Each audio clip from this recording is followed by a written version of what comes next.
Bazalwane ngolente besilungisela ukudumisa inkihlakalo yePhasika. Nkosi yethu ngemisebenzi yothando yokuzinikela. Namhlanje sihlangene ukuba siqale lendumiso enkulu sikanye nebandla lonke emhlabeni wonke.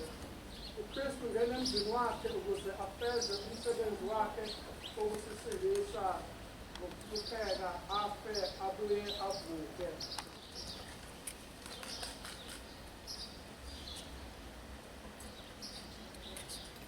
Sizobusisa bese khale bewathatha abantu. Ngiyazi ukuthi abanye ngesinye isikhathi ayakathatha ukuqala bese ebusisa sebewaphethe, kodwa sizobusisa kuqala bese bewathatha. Masikhuleke. uNkulunkulu ophakade busisa lamasundu yenza ukuba thina esesemamukele siyihlokomele njengenkosi, siyithande njengomsindisi indodana yakho uJesu Kristu. Amen. Okufundwa evangelini ngokukaLuka 19 verse 28. Eseshilo lokho waqhubeka phambili wakhuphukela eJerusalema, kwathi esondele eBethfage naseBethaniya nasentabeni ethiwa yeminqumo, wathuma ababili bakhe ethi, hambani niye emzaleni obhekene nani, nothi ukuba ningene kuwo nizakufumana ithole lembongolo likhulekiwe, akungazange kuhlale muntu kulo. Lithukululeni nililethe. Uma umuntu enibuza ethi, nilithukululelani na? Anothi, inkosi iyalidinga. Ababethunyiwe bahamba-ke bafumana kunjengokusho kwakhe kubo. Kuthe besalithulula ithole, abaninilo bathi kubo, nilithukululelani na ithole? Bathi, inkosi iyalidinga. Base beliletha kuJesu, babeka izingubo zabo phezu kwethole, bamkhwelisa uJesu. Esehamba babendlala izingubo zabo endleleni. Esesondela ekwehleni kwentaba yeminqumo, isixuku sonke sabafundi saqala ukuthokoza nokudumisa uNkulunkulu ngezwi elikhulu ngemisebenzi yonke yamandla esiyibonile, sithi, ubusisiwe umbusi ozayo egameni lenkosi. Ukuthula ezulwini nenkazimulo kweliphezulu. Abanye abaFarisi besesixukwini bathi kuye, Mfundisi, bakhuze abafundi bakho.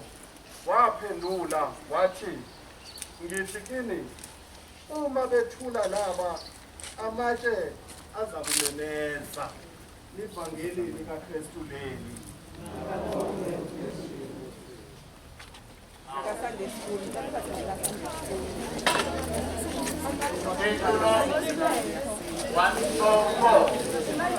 Ecolo 144.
Sizothola isifundo sokuqala ibandla lihlala phansi. Isifundo sokuqala esibhaliwe encwadini kaIsaya chapter 50 verse 4 to 9a.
Ihubo losuku, ihubo lamashumi amathathu nanye, ihubo 31, ekhasini 639, ihubo 31, ekhasini 639, siqala kuvesi 9, sigcine kuvesi 16. Verse 9 to verse 16. Yiba nomusa kimi simakade, ngokuba ngiyahlupheka. Iso lami liyafa lusizi, nomphefumulo wami nomzimba wami.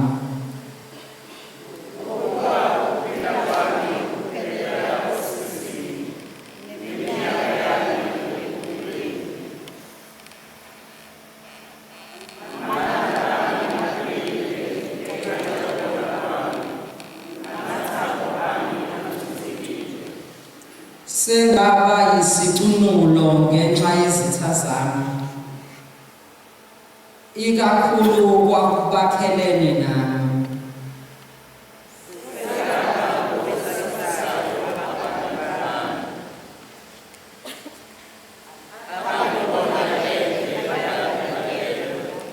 Sengakhohlakala enhliziyweni njengofileyo,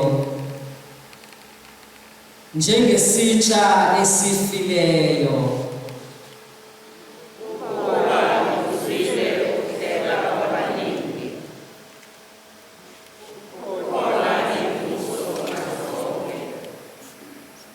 Bengakhela ugobe, beceba ukubulala umphefumulo wami.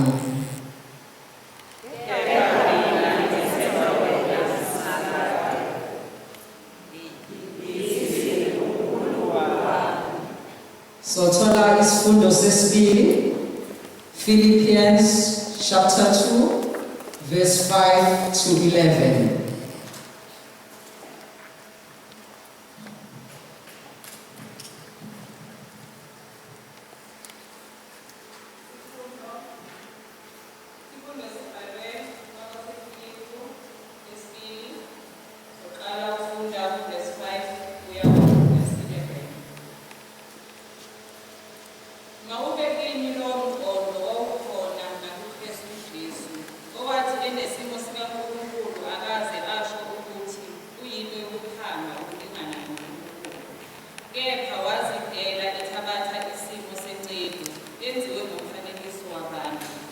Wathi efunye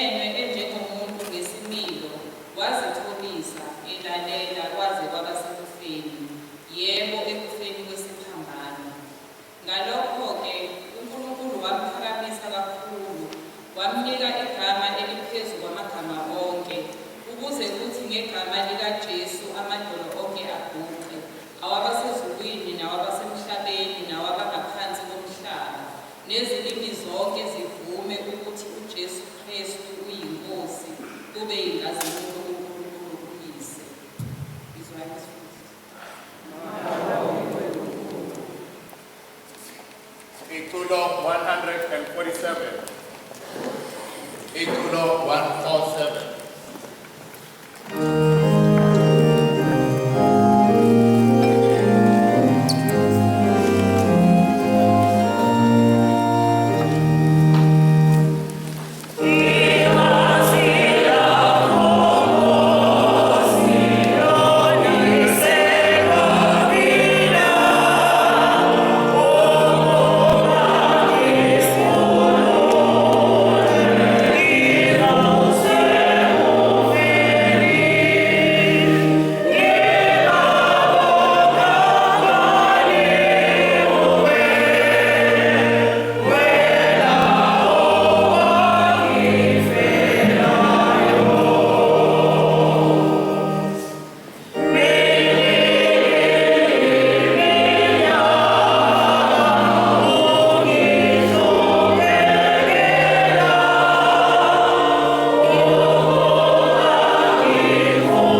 Isakandela abapristi abakhulu namalunga kaphendula ngalutho khona uPilato wathi kuye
Bashkirana in Gozam,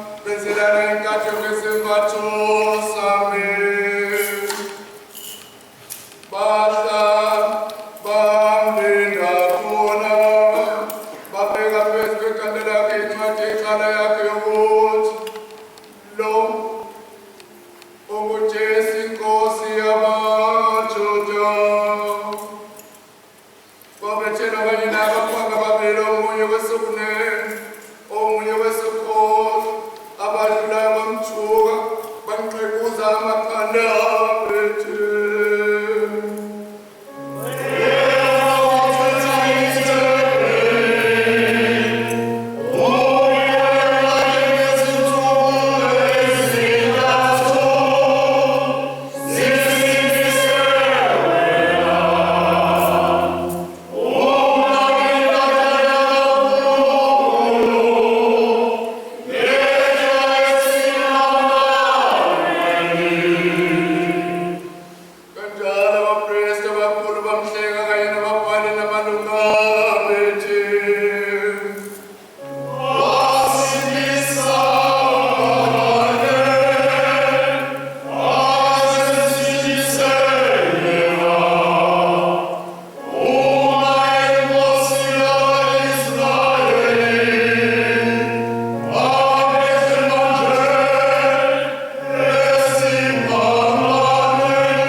Sikhuluma egameni likaYise, iNdodana noMoya oNgcwele. Amen. Bandla bahlala phansi. uKristu inkosi. uKristu uyabusa. Sibonga kakhulu uNkulunkulu ngepresence yakhe esigqumisa namhlanje ngesonto lamaSundu. Namhla bazalwane sikupha imikhosi emibili. Umkhosi wamaSundu, umkhosi wesonto lamaSundu nomkhosi wenhlupheko kaKristu. Ikhwaya yethu iholwa kwaMshazi idemonstrate kahle indaba yenhlupheko kaJesu ngePassion Play lekade beyenza lapha ngesikhathi sevangeli. Ngakho-ke mina umsebenzi wami ukuthi intshumayelo yami yona izogxila kakhulu emkhosini wamaSundu okumkhosi wesibili, nalapho sibona khona uJesu engene eJerusalema egibele ithole lembongolo. Ngakho-ke kukhona ama-lessons amane, 4 lessons esiwatholayo emkhosini wesonto lamaSundu. The theme of my homily noma indikimba yentshumayelo yami izothi khethani namuhla ukuthi ubani enizohamba naye. Choose today your pilgrimage partner. You have to make a choice. You can't stand on the fence. You have to pick your group and you can't be neutral. Choice number 1. Kumele sikhethe ukuthi silandela kuphi udwendwe. Which procession are you following? Ngesonto lokungena ngokunqoba kaJesu eJerusalema, siyazi ukuthi kwakukhona indwendwe ezimbili ezazikhona ngalelo langa. Kwakukhona udwendwe lukaJesu, olwesibili kwakukhona udwendwe lombusi wamaRoma eJudiya. Ngalowo nyaka kwakuPontius uPilato owayengumbusi ngesikhathi uJesu engene eJerusalema. Udwendwe lwesibili yilo lesifunde ngalo evangelini lanamuhla efundo kwaMandela ngaphandle. Nololuholwa uJesu nowayegibele ithole lembongolo elangakaze ligitshelwe muntu. Nangena ngale eJerusalema wangena ngesango lasempumalanga ehamba nabafundi bakhe nesixuku esikhulu. Abafundi nesixuku bendlala amagada nezingubo zabo bemdumisa uNkulunkulu ngokungena kwendodana kaDavide noMesiya eJerusalema.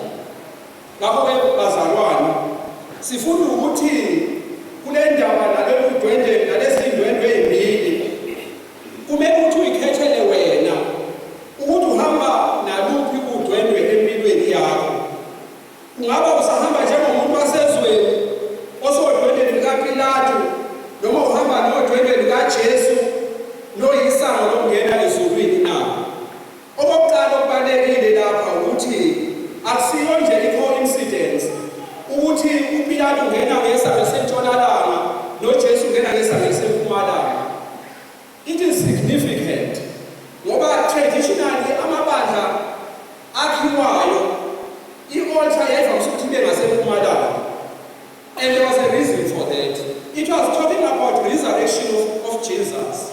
Ngoba liyasho ivangeli noma iBhayibheli lithi uma uJesu esebuya ezolanda ibandla lakhe kuyavela ingelosi ishaya icilongo empumalanga, bese noJesu eqhamuka khona empumalanga ukuze ezolanda ibandla lakhe. Ngisho nabantu abakholwayo traditionally uma ubheka amathuna abheka ngasempumalanga ikhanda lomuntu okholwayo, ngoba ulindele ukuya kaJesu oyothi makhala icilongo esebezokuthwa bonke abakholwa uJesu naye alizwe avuke.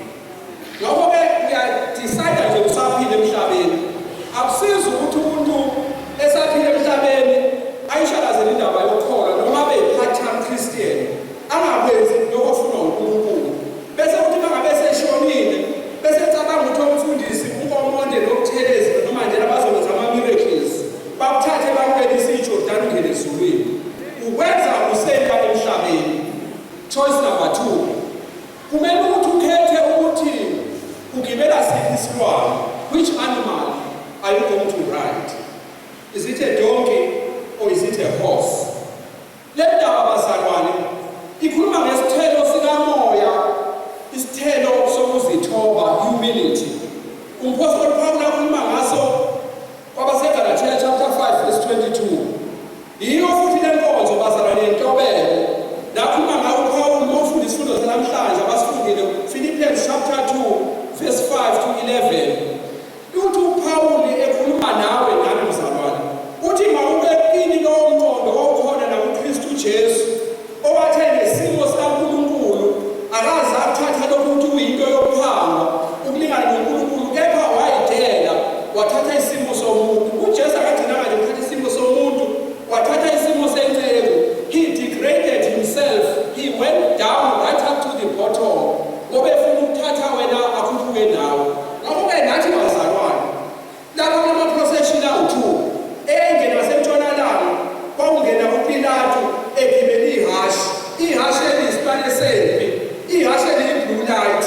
ngingasho ukuthi maqhamuka imoto kapresident uhambe endleleni ubuye eceleni ngoba amaphoyisa ayasusa endleleni ngoba kusosongena abakhulu kodwa lithi izwi kaNkulunkulu namhlanje uJesu ungena nesilwane esidelelekile esekukelwa phansi isilwane esiyithole lembongolo ungena ngaso ngakho-ke mzalwane wami akuwehle from your high horse akuyithobe akuyeke ukuthi wena uyibone ukuthi ukholwa kakhulu ukholwa kangcono kunabanye uze ubabukele phansi ngoba ithatha osemsamo limbeke emnyango ithatha osemnyango limbeke emsamo ngakho-ke siyadinga ukuthi lesi sipho sikamoya noma this fruit of the spirit sibe khona kuthina futhi le ndaba ngiyayithanda esiyifundile lithi izwi kaNkulunkulu uJesu uthuma ababili bafundi bakhe uthi yalile emzaleni othize ngizothi manifika khona ngizofika ukhona ithole lembongolo egoshiwe uthi lelo kuthole lembongolo aze kuhlale umuntu kulona uthi nofike nilithathe nilikhulule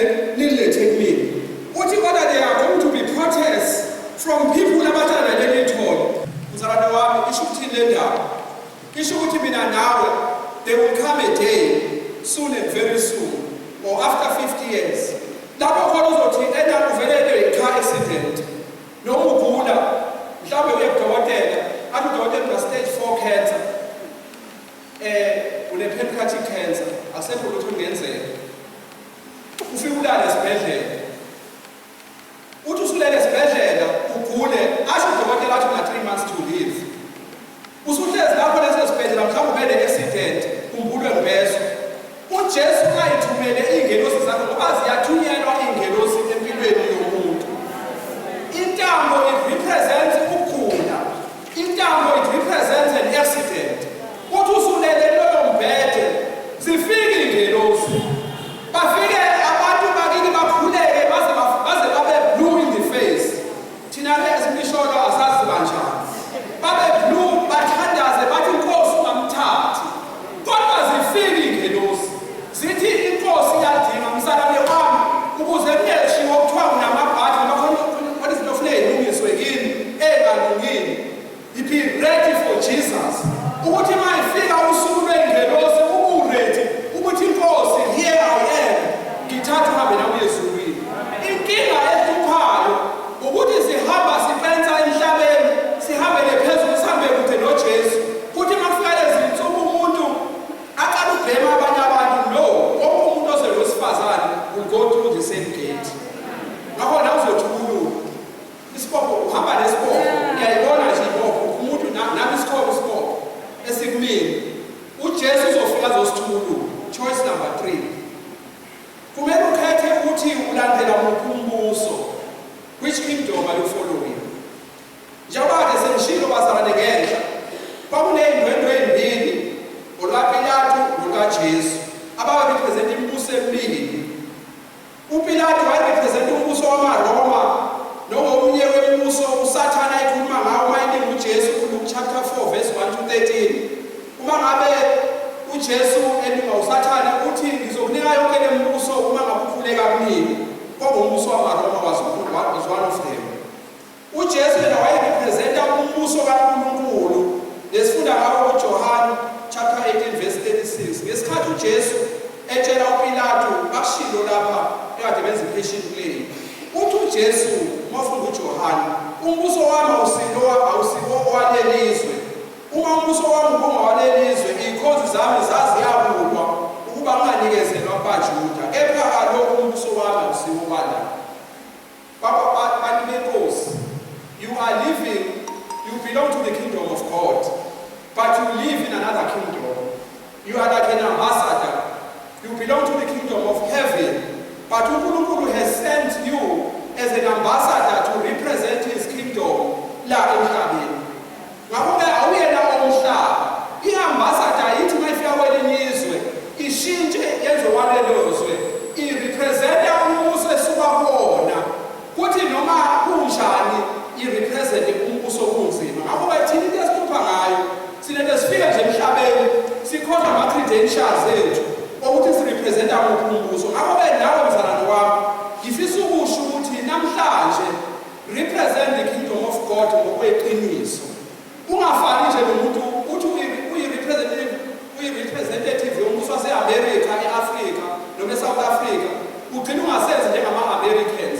Be an American in South Africa, because you being in South Africa does not make you a South African. You don't. You have a passport, you have the credentials, alombuso siwabona ongumbuso wasezulwini. Choice number 4. Uzongena umbhikisho, noma uzongena embhikishweni, noma uzongena embukisweni na. Are you joining a protest or a parade march? Uyabona-ke ekuseni namhlanje ngo-8 njengoba semshilo kwakuthi uma ngabe umbuso wamaRoma engene eJerusalema engena ngephasi yaminyaka yonke wayephelezelwa by 4 groups of people. Igroup yokuqala kwakuyinqola zamahashi ney'khweli zazo. Igroup yesibili kwangamabutho ayehamba ngey'nyawo ephethe iy'hlangu nemkhonto ehamba emphelezelo. Igroup yesithathu kwakuyilabo ababephethe amabhena njengoba sibona ama-organizations ebandla ephethe amabhena asenze i-procession. Bese kuthi igroup yesine kwakuwabantu ababephethe imifanekiso yey'nkosi, eagles, eyayi-representa umbuso wamaRoma neyayi-coat of arms yombuso wamaRoma. So babe-proceda-ke kanjalo bandlula eJerusalema. Kusho ukuthini mfundisi? Ngisho ukuthi bazalwane siphile ezweni enama-protests amaningi. Kodwa thina abazalwane ekuseni abantu baseThekwini bathukile namhlanje bebona umsindo namaphoyisa no-blue light ukhuphwa ngomgwaqo uCarlese Street ujikela ngapho uzochama ngo-Cross Street uzongena esontweni. Besingene kwi-procession, i-procession kaSiphambi Sunday, ngoba bazalwane singabanxusa kaKristu. Kodwa ukuhamba kwethu i-procession kuyoba yi-show off nje engasho lutho uma ngabe ngizokwenza lutho ngaphakathi kuthina. Uma ngabe wayihamba yonke i-procession iminyaka yonke, kodwa uma uPalm Sunday engeze ukushintsha umuntu wangaphakathi, engeze la udala ukuthi ube ne-transformation yokuthi umuve ekuthekeni ube yikholwa nje kodwa ube umntwana kaNkulunkulu konke kuyizeleze. Ngakho-ke bazalwane ngifisa ukumema namhlanje ukuthi asiqale i-Holy Week esayiqala siqale namhlanje. Sihambe noJesu sibheke eJerusalema. NgoLwesihlanu sihlangane lapha sizomdumisa uNkulunkulu ngokuthi afe uJesu afele esiphambanweni afele thina. uJesu akazange enze lutho. uJesu akakwenza ukuthi wayithoba waba umuntu wazofa esikhundleni sami nawe ukuze singafi. Ngakho-ke nathi bazalwane siyamenya namhlanje. Choose your group. Don't stand on the fence. Don't sit on the fence. Don't stand la ungazikhona kwino-war zone. Noma ngapha ukuze sazi ukuthi ukiphi igroup. Ngidlulise batshazi igama lenkosi manje ukuze bephakathi. Amen. Ngizocela sikhuleke sonke. Simakade siphambi kobuso bakho nasekuseni. Siyabonga babonile. Sibonga ukukhona bakho uNkulunkulu. Sibonga ukuba webonakalisile namhlanje ukuba useyiyona inkosi nomsindisi.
nje. Siyambonga uNkulunkulu ukuthi ngizorecognizwa ngeminyaka ethize. I think khona baka 15 years. No 25 ngoba no 40 years. Akekho kodwa. Hey, no 40 years ngiyabona leminyaka. Ehleli zimnyetha. Ehleli kunzima kunjalo kodwa wabamelela. So sizombonga uNkulunkulu ngani bomama bami enihlalile nayihamba indlela. Nihamba kunzima, nihamba athamasheshe kuningi okusivimba ngasithi size enkosini. Kodwa nahamba kunjalo nababelele endleleni kunjalo. Sizombonga uNkulunkulu njengoba nizonika izitifikethi nje zokuhlala ngoba kuyahlala abaJesu. Kuhlala noma isimo singafuni. Njengoba umhlabeleli ukulalela kwesinye isikhathi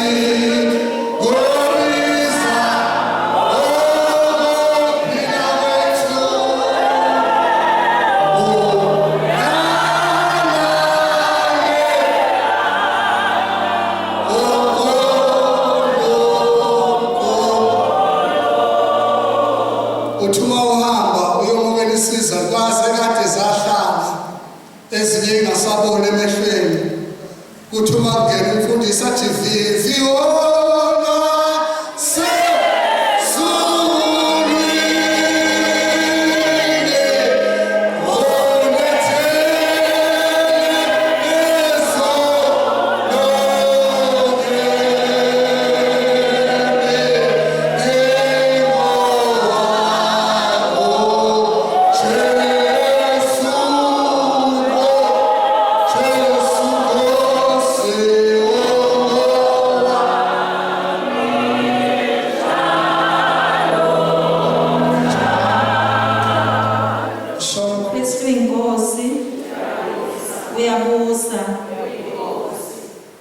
sizoqhelisa amaqhawe alihambile leli banga. Sizobiza nje bazalwane nge-order lesinayo asizolandela ngokuma kwabo. Oqala esomqhelisa uTruth Zondi in gratitude for her 25 years of service. Amen.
Phindile Jali 15 years.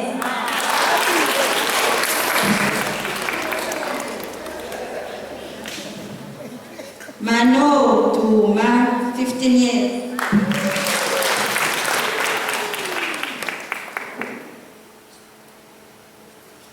Dora Shamase 15 years.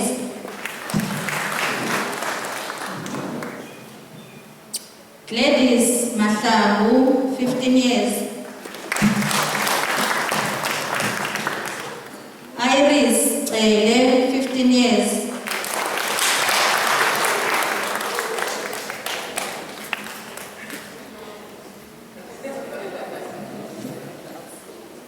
Babongile Mahlangu 15 years.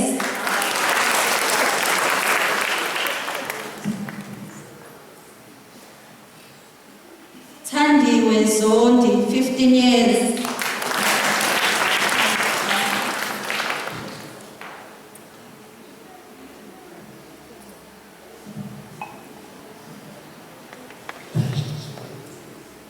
Kethiwe Magwaza, 15 years.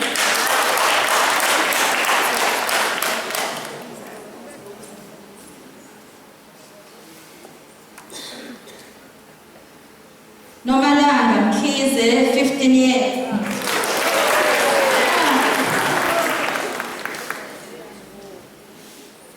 Nomusa Magwaza, 25 years.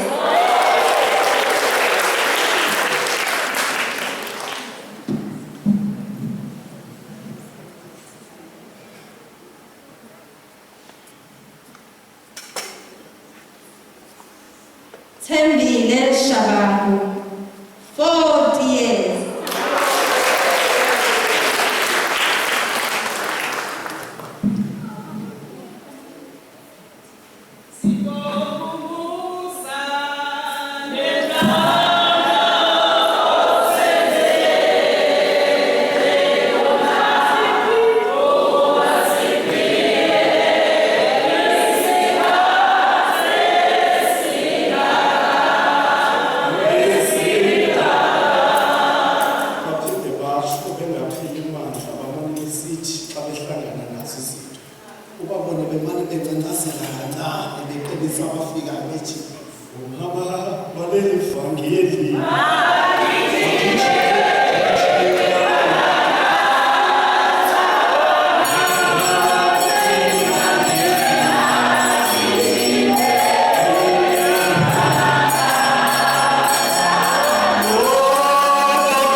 Executive Parish yabaxhawula yabahalalisela. Ngicela ngibeke ibandla-ke manje ngabe ngisabheke lapho ibandla linganiboni bese executive ize emva kwenu noma amaphusipesi nje la emva kwenu ibheke ibandla. Ngicela nibahalalisele.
Ukuthula kwenkosi abekeni njalo.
These are the gifts of God for the blessed people of God. Blessed are all those who are invited to share in the sacred mysteries. Lord, I am not worthy. Say a word, your servant shall be healed. Beloved, so the night is one of the Apostle Jesus Christ, and they cast out the person of you. I'm going to make a presence in your book called Nibor.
It will 225. 225.